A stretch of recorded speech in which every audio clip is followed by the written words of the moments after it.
Hello, Palladium fans. We are back with another episode of game design and GMing with Kevin. And today we are talking about the Xiticix, not the invasion, not the book, but the creatures as a whole, how to use them in a campaign, where they came from, because they are one of the more unique creatures in Rifts. And as we talked about earlier, they are this massive existential threat to humanity, right? They are here on Rift's Earth to essentially terraform the entire planet into one giant hive, which would mean all of us would have to go away. And so it's something even the coalition goes, why don't we pause this right now and we'll go take care of those guys and we'll deal with our feud after the fact.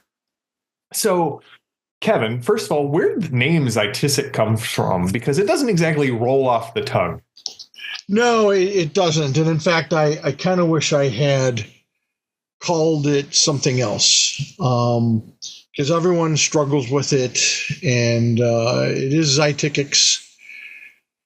But my dad called them Xiticix, and we get all kinds of different variations of sounds, and so I can't take credit for the depiction or the name. That's a Kevin Long creation. Really?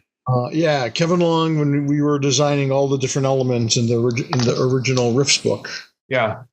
I talked about doing all kinds of different creatures and stuff, and Long came up with the Xiticix, their name, and that original image that he did with the rift, with all of the the first image he did was the black and white. Oh yeah. And then the giant rift with just hordes of these things flying through. Yeah. Baby. Yeah, that is a great piece. Now, I'll be honest, I have never used them in a campaign, but they really are this campaign level threat. Yeah. What I love about that piece is it tells you almost everything you need to know about these creatures. They fly, that they're inhuman, that they're terrifying, but even just the way they are coming out of the rift reminds me of like ants, right? Yep. Following the leader. Yep. Ants, bees, the kind of hive mentality, very instinctual. So yeah, I love the depiction. I had no problem with the name, but then I didn't have to try to pronounce it, because right away Kevin's calling it Xiticix, and so I'm like, oh yeah, Xiticix. Yeah, the Xiticix. You knew it because you heard it. The rest of us are looking at the phonetics pronunciation that you provided, going, this is probably close enough. So, but then, their society, their culture, all that, the coalition's interaction, all of that's me. But Kevin Long was the impetus of the idea. Did he ever tell you where the idea came from? If he did, I do not remember. Well, I mean, to me, this is a classic sci-fi monster, right? Monster, yeah. Right. Aliens, Starship Troopers, the book and the movie. I mean, there's something about giant insects that causes us as humans, most of us. Absolutely. Yep. There are some people who love bugs, but most of us react very strongly as with a kill it with fire sort of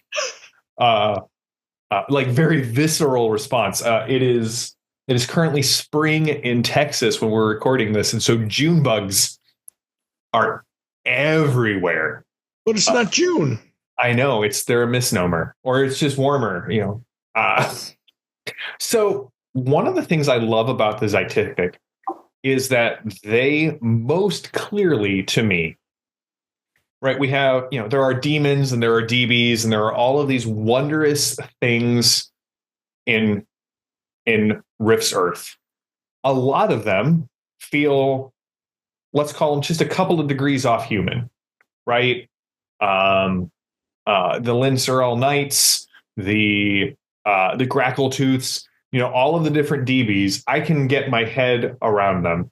Demons, I've played enough fantasy, I've read enough fantasy, I know how demons work. But of all of the things on Rift's Earth, maybe just this side of alien intelligences and all of their various spawn, the Xitix are like the perfect other on Rift's Earth. They're completely inhuman in their physiology, in their outlook, in the way their minds and societies work, to the point that, like we kind of keep mentioning, they're this massive threat that even the coalition is willing to put enmity aside because of this. When Kevin created them, how long did it take you to kind of come up with what they are, like their culture, their hierarchy, the way they were organized? I know you've talked about like looking at a wasp nest and kind of drawing the correlation there. Yeah, well, so I am a bug guy. I like insects. I've studied insects. I also like animals, and I've read tons about animals. So I knew how insects worked, and you're right. I thought some of the art kind of heralded back a little bit to aliens, and so I wanted to create something that was not like everything else. Like, as you pointed out, there's all these things that are your classic science fiction type aliens. Yeah, your classic Star Wars, Star Trek, comic book type aliens, where they look weird, but they look mostly human or predominantly human, and they function like humans, and they have human emotions and things. And I thought, all kinds of crazy stuff came through the rifts. How about something that is just plain, truly alien? Yeah. And insects are pretty alien to us. Plus, humans have a knee-jerk reaction of, ugh. Yeah. So if you're looking at a 5 or 6 or 7 foot tall, 4-armed creature that's clearly a giant frickin' bug that has hostile intent towards you, that's pretty cool. I mean, it's not pretty cool if you're facing it. You're like, ugh! But it's a cool villain, and it's something very different. I also liked, and I hope people catch this, I try to put in that originally the Xiticix, because they're bugs, and we tend to think of bugs as step on them, swat them. When they first arrive, because they're out in like Minnesota, which is on Rift's Earth pretty desolate. Yeah. They're ignored. They're ignored because they don't really mess with people at that time. They just kind of keep to themselves. Sure, more and more hives start to pop up, but it's not until when you start traveling through the lands and these things, either chase you out or kill you and eat you or feed you to their larvae, that people start to go, hey, maybe these bug guys are a problem. Yeah. And the real problem has been they didn't come to that conclusion, including the coalition, who had its focus on stinking DBs and the Federation of Magic and magic in general and demons. They're so consumed with that stuff, they just kind of went, they're just bugs, big bugs. They're not really messing with anybody until they did. And then they're like, holy shit, there's like millions of them. Yeah. Big bugs, and they're spreading out, and they're starting to come into Michigan and Wisconsin and the lower states, or what used to be the lower United States, and up into Canada. And it's like, shoot, what are we going to do about these things now? Right. And now it's a big problem. As they're moving, Rift's Earth isn't Rift's Earth anymore. It's Hivelands. It is, like I said, right? It's almost terraforming.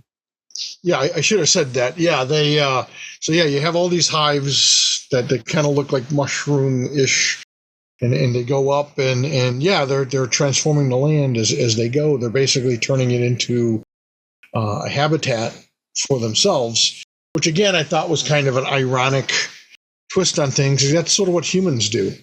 Yeah. we don't really think about it, but we're an invasive species. We come into wildernesses and build stuff and destroy stuff, and if we're smart, we preserve at least portions of it. And but forever human beings just kind of swooped in and killed and terraformed, or transformed at least, their environment to best suit them, and destroying all kinds of different species. The most famous of which, of course, are bison and of course the famous dodo bird, but passenger pigeons. I mean, my grandfather grew up turn of the century, so he remembers seeing big flocks of passenger pigeons, and that's so big that they would actually, as they kind of flew by, they would kind of blot out the sun like a big cloud, and people could just shoot. Anyways, they would say you could just take your gun and not even aim and just shoot, and you're going to hit a passenger pigeon. And everyone thought, there's so many, much like bison. And the next thing you know, they're like, hey, I haven't seen any passenger pigeons lately, have you? And they're like, plus I guess they were good eating. And the next thing you know, there just aren't any. Yeah. And you wouldn't think that was possible, because at one point there were so many. And so for Xitix, we're kind of we're passenger pigeons or bison. And, oh yeah. Right. And the thing is, I'm sorry, go ahead. Well, I was just going to say, the cool thing about them too is, unlike a lot of these other aliens and monsters and demons, they're not out to conquer people. They're not out to enslave people. They're not out to use people. They just breed, multiply, and expand. Yeah. And we're just in their way.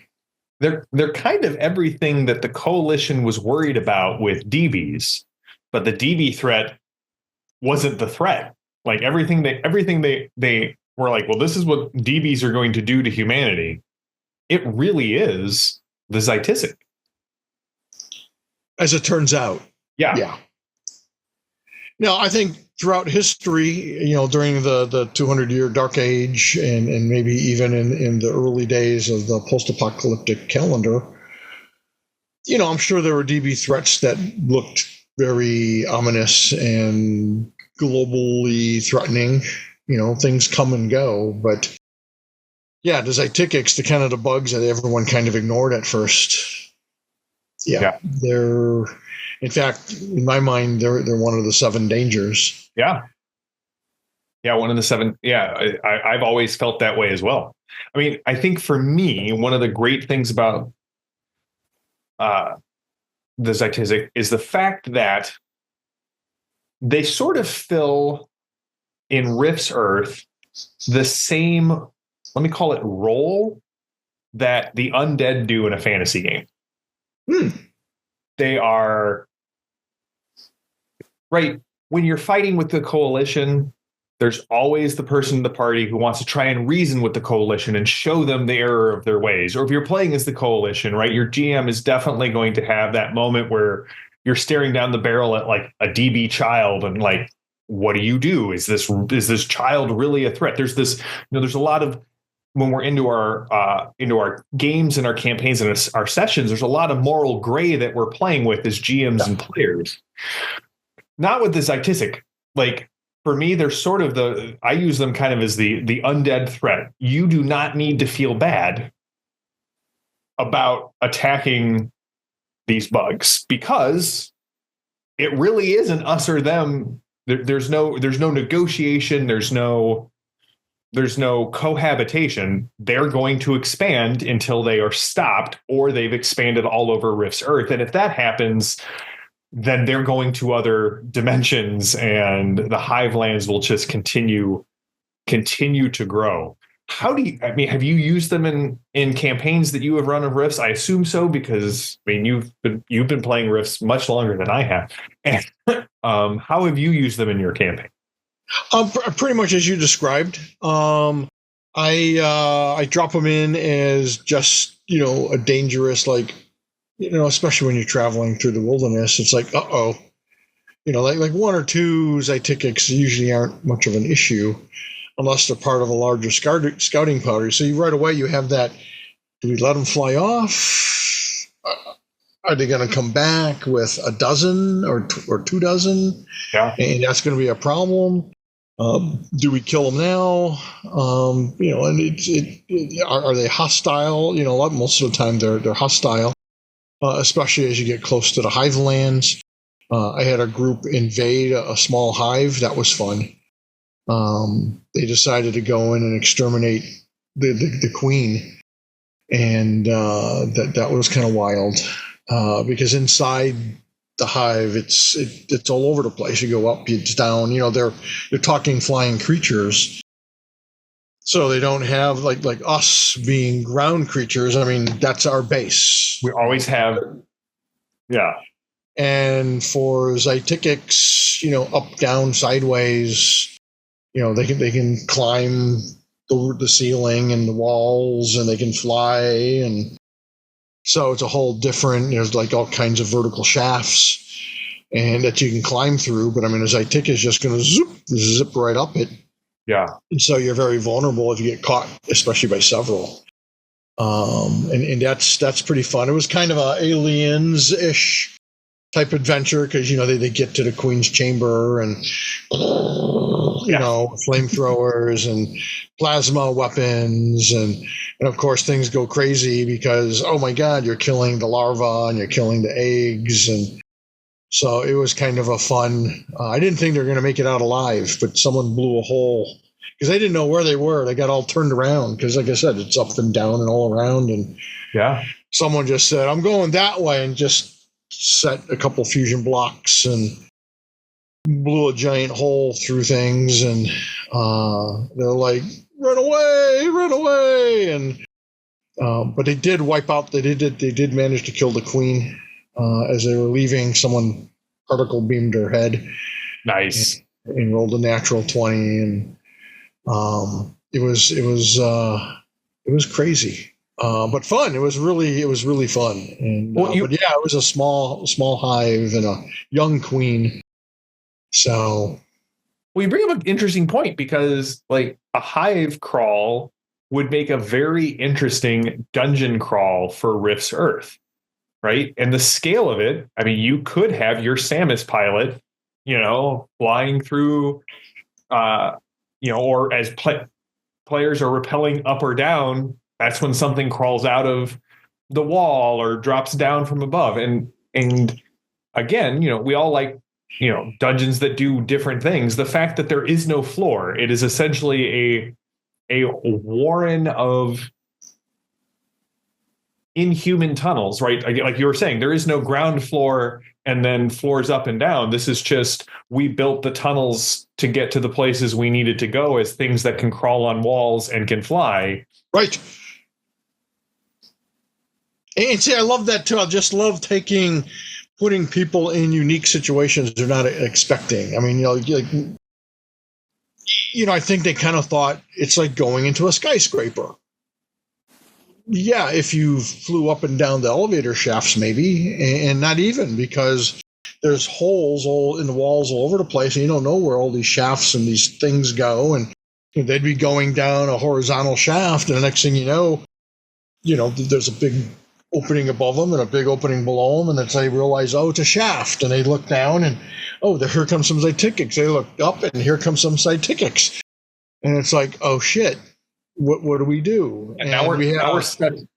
They surrounded us by through no fault of our own. Yeah, and so one of the players was piloting a Predator power armor, and we did have a Samus and combat cyborg, juicer and leyline walker, and it was pretty cool. Do you remember about what level everyone was? I want to say about 5th level. That seems fair. Yeah. That seems fair. Like I said, it was a small hive with a young queen, but, because that's the thing, is it was set up, the coalition actually was hiring people, putting bounties on. Well, that makes a lot of sense. And it was like, we want to, we realize that there's tons of these things, but right now we just want to attack them on the fringes, because nowadays there's so many there's so many hives and there's so many Xitix. If you go, it's like your classic stirring up a hornet's nest. Yeah. Go attack one of the big hives, especially in the center of the hivelands, and you're just being swarmed and almost certainly going to be destroyed. But if you hit these small hives that are, popping up and hunting parties and scouting parties as they're coming out on the edges, the fringes of the hivelands and into new territory, those are pretty independent. And if you wipe them out, it's much easier to do. And the theory was we contained the hivelands. That was the coalition's theory, anyways, and that was what the players who were hired, were hired to do. One of my favorite stories about the hivelands and the Xitix is the story that comes out of Coalition War 5, where basically, Tolkien was like, hey, we're just going to push this giant CS army into the hivelands and they're done. But as anyone who has studied bugs know, there are ways of interacting with insects in a we see beekeepers, we see the people in, my mind, it calls to mind, the people in that I've seen from like South America or India, where they are taming just massive amounts of what would be considered deadly insects at any other time. Fire ants, carpenter ants, those kind of things. But there are ways of interacting, and actually, this CS general kind of brilliantly maneuvers this entire division through the hivelands and catches Tolkien unaware. Yeah, because no one figures, no one's going to go through the hivelands. It's suicide. So what? Yeah, General Holmes figures out a way. And how did you get in Holmes's head and write that in? Because again, you wrote them off completely as like a lost battalion earlier in the Coalition Wars. Was that something that you always had in mind, that this guy is going to figure out? Yeah, history is full of, Hannibal going through the Alps, right? Exactly. No one thought it could be done. So I'm big into, Joseph Campbell, mythology, this sort of thing. And one of the things I love about the Xitix is the fact that they are really on the edge of the known world. Even though we know the world, even if you've grown up in Rifts, really, as soon as you hit the fringes of the hivelands, you're not just leaving your point of light, your safe space. You're traveling into an alien world that has sort of grafted itself onto our world, right? So it's this idea that they're the monster on the frontier. That frontier, if you're not doing anything, is growing ever closer to the things that you love. And that's kind of Campbell's heroic journey, right? The hero has to cross the threshold, has to step away from home and go out into, in Campbellian myth, it would be fairy or the underworld. We've got something like that in Rift's Earth, but it's this alien landscape of the hivelands. Yep. As a GM, as a game designer, if you were approaching designing a campaign or an adventure settled around going into the hivelands, how would you kind of reinforce this otherness, this fact that you're still on Rift's Earth, but it's not Kansas anymore. Coalition soldiers, you're now in something completely different. Well, I try to have lots of different places. The Yucatan is sort of that, even though it looks much more familiar in that it's a jungle, what we expect, but there's all kinds of crazy stuff in there. The Vampire Kingdoms is sort of another example. When I created Rifts, I wanted to make Rifts to be both familiar and alien at the same time. And one of the lines I used to use, at least internally, and I know I've used it here and there in ads and even in the books, I think, some of the early books, but I wanted Rift's Earth to be as alien as 1,000 different worlds. Yeah. So we have all these different areas that are vastly different, and not just like, oh, here's Africa, and oh, here's England, and oh, here's, yes, those are all different, but they're all different geographically. And in the United States and North America is just so huge. And I thought, okay, Florida is Dinosaur Swamp, and Minnesota and Wisconsin are the Xitix Hivelands. And I wanted to have all these different pockets, like even the Federation of Magic. It's different. And I'll go into more as I develop it. But it's just a whole different environment, and Magic is, has transformed that world, and certainly the societies are different. You'll see that when the Laszlo books come out, and and there's a lot of cool different approaches, and I think will surprise people with the Laszlo books too, that they're different, I think, than a lot of people expect. So if I'm putting people through the Hivelands, I mean, yeah, you want to have a bunch of, there are different Xitix. They're all kind of really in here. You want them to encounter certain different things. If they're going into a hive, I would try to make it, a small hive, or if someone is snatched and carried off, I would put them into, it'd be a nice rescue kind of thing, whether it's a small hive or a big hive. Because, I mean, again, if you can sneak in and, there's ways to get in and out. But, yeah, it's you look at sort of the architecture of the Xitix and figure that's kind of everywhere. There's less and less vegetation. There's not forests wherever those Xitix go. A lot of the vegetation is knocked out or taken away, and I would probably introduce some different alien plant life here and there. Yeah, and certainly you have different. I wouldn't throw a ton of Xitix at my group. I would have them encounter 1Z and 2Zs, 3Zs at a time. I'd have them be able to observe Xitix behavior from a distance, that kind of thing. I would put other people, NPCs, in jeopardy. Like, oh, what are these people? Are those just farmers, or is that, hey, there's a bunch of coalition guys that they're flying in with, and they're just dropping into a pit maybe, or dropping into an area because they're all battered up, and they're going to come back for them or something, or maybe it's a coalition, a Death's Head transport in the middle of Xitix territory, and they're making their stand, but how are they going to get in and out? And then you have to, are you going to help them? Especially if you're DBs or mages? Yeah.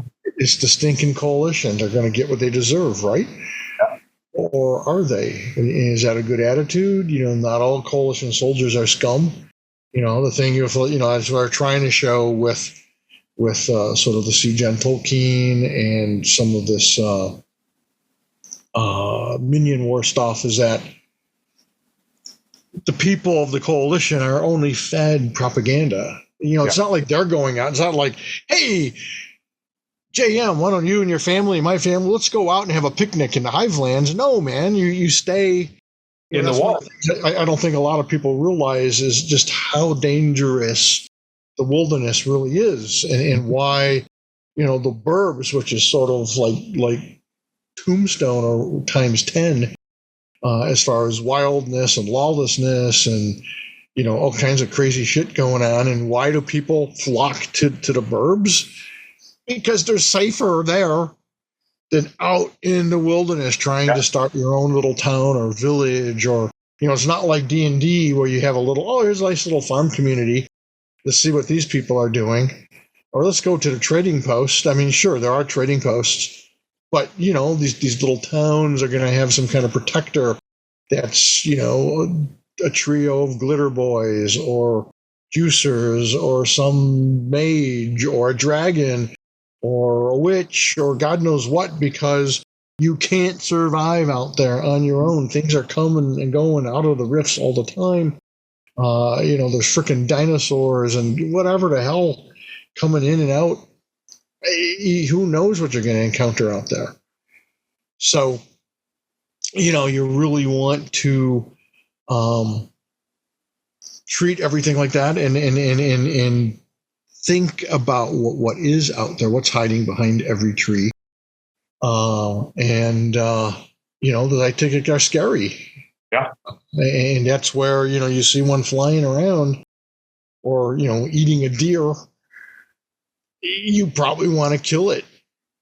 Because like you said, they're kind of zombies, even if they're not immediately aggressive to you. Because if it's just one Xitix, unless you attack it first, it's probably just going to go, oh, look, there's 6 of these guys, and I'm just going to fly away. Yeah. Because most of them can fly. And I also like that to have a flying villain because that adds a new dimension. It causes you to have to look up. And that's the thing, as far as you're asking, like the territory, in my mind, there's a lot of like pillars and things. Maybe they're like the beginning of these resin hives that they secrete this resin and stuff. So instead of a tree, you have like these pillars going up. And are they the foundation of something yet to come? Right. Maybe is there something perched up on top of one? Some of the hunters and the fighters within the Xitix hive are much more aggressive than the workers and the drones, and you want to fool around with all that. And then what might stalk Xitix? The coalition have tried to make Xitix killers. This weird mutant concoction. Yeah. That's on the cover of hold on. Lone Star. Yep. Right here. The Xitix killers. Yeah. So maybe you run into one of those or some other mutants, some kill hounds. Are they doing their job? I don't know. You tell me. There's lots of fun things you can do. Well, we've come up with a couple of great campaign seeds or adventure ideas. We've got, right, aliens, right? Whether it's horror or it's kind of action horror. But even the fact that, we've got a mind-bending dungeon crawl through a Xitix hive, but also, like, just hearing you talk about it, it would also be interesting to do an adventure in the Hivelands that has nothing to do with the Xitix, but just have the ever-present dread of, hey, we need you to sneak into this old town that's now beyond the border of the Hivelands, recover something, recover someone, see if anyone's alive, and bring them back. So there's this ever-present dread of the droning of, creatures flying overhead. Was that a bird at night, or was that something that's gonna? And so was that power armor? Was that a Samus? Is it Xitix? Yeah. And I would play with that, with the sound, because bugs, think cicadas and crickets and all that. I would have that, different sounds and things going off. And we kind of talked all about this, but what we need to make clear to people who are totally unfamiliar with Xitix is that you can't communicate with them. They're just so alien. Like, you might be thinking, well, my mind mage will just... No, they think like bugs. And they don't desire objects or sex or gold or credits or magic. How do you, from a human standpoint, how do we deal with them? They're just... it's like an invasion of ants in your house, only they're your size and or larger face. Yeah, or larger, right. And how do you do that when your backyard or your farm has, a swarm of Xitix? Maybe it starts to show up, and that's an adventure too. Someone comes up and goes, hey, I've got Xitix showing up in my farm. Can you help me? You're like, what do you mean? And you go to check out the farm, and at first it's just, 2 or 3, and then, you wipe them out, and then, a few days later there's another 2 or 3, and you mess with them, and then, there's a dozen, you're like, what the? And then there's maybe another dozen or 2 dozen, and now things are starting to get, and are they pushing into this area? Are they being controlled by something or attracted here for some reason? Has somebody who hasn't admitted it, maybe a shifter? Well, we saw got a captured queen. Yeah, we saw in the the coalition wars that there are people who try to use the Xitix to their own advantage. Sure.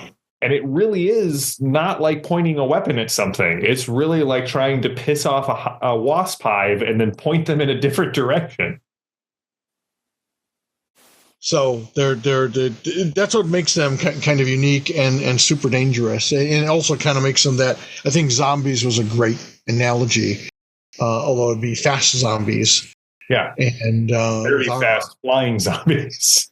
Yeah, with armor and crude weapons and, watch out.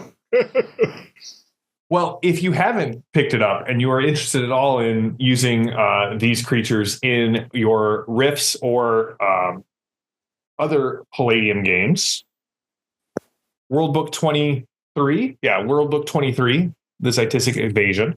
Now, I've got a question here. I haven't actually looked at this yet. I should have probably looked at this beforehand. No, it does have it.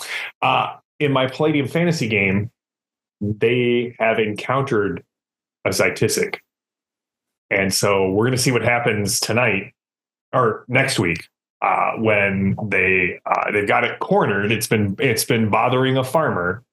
We're going to see how that plays out. But I think this, I think I told Kevin in my Palladium fantasy game, my ultimate goal is to get them to Rift's Earth. This could be a way that this happens, because how did it get here? Always ask, as Kevin says, always ask the 5 questions: who, where, what, why, when, and how. Yep. Well, another thing too is Xitix, they attract Psystalkers because they're monsters, and Psystalkers realized they were a danger long before anyone else, so they've been hunting them. It just, the damn bug people breed too fast for them to keep them contained.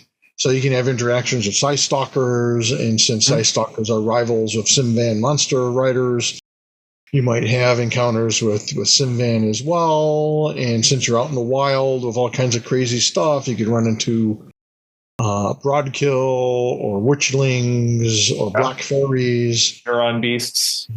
Yep. Yeah. All kinds of cool stuff. All right. So one last question before we wrap this one up. We know that the coalition is now aware of the Xitix as a threat, right? Heroes of Humanity kind of pointed out, hey, okay, this is our next big thing that we have to deal with. My question is, has Archie ever come into contact with the bugs? Or is that just too far away for it to be on his proverbial radar? Well, Archie still has access to one of the few satellites that are still out there. True. These are Titan Robotics, basically. Most people don't know it, and they're in Upper Michigan. They're close. Starting to see more Xitix activity. Yeah. You would think he must know. All right. Well, Kevin, thank you so much. I actually want to do a whole episode on Titan Robotics because there's just so much good material in that book. We should take an aside and do an episode on that, and just kind of. Well, and you should probably do it of Sean, who co-authored the book. I would love to do that. That would be cool. That would be awesome.